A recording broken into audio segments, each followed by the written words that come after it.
Egyszer a kutyák lakodalmat csaptak, Bodri feltette a sütőre a sok csontot, sütötte, főzte, aztán odahívta a Sajót kóstolni. Sajó megkóstolta a galuskát, de annak nem volt se íze, se bűze, mert nem volt rajta tejföl. Keresi a kutya a tejfölt, de nem volt a háznál. Hamar menjen valaki a boltba, de ki menjen. A kutya nem hagyhatta ott a főzést, meglátja a macskát, küldi a tejfölért.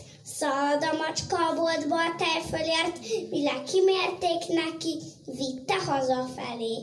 Éhes volt, hát nyalogatott belőle, gondolta, úgyse tudják meg, megint gondolt egyet, megint nyalogatott. Alig maradt a tálban. Már nagyon közel volt a kutyákhoz, szégyelte magát, hogy ilyen kevés tejfölt visz.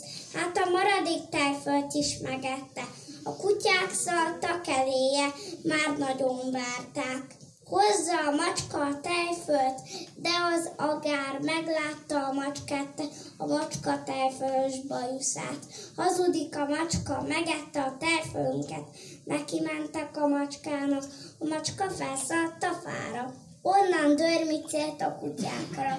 Végül látták, hogy a macska ugyan nem nagyon kívánkozik le a fáról. Bementek a házba, és tejfel nélkül ették meg a galuskát.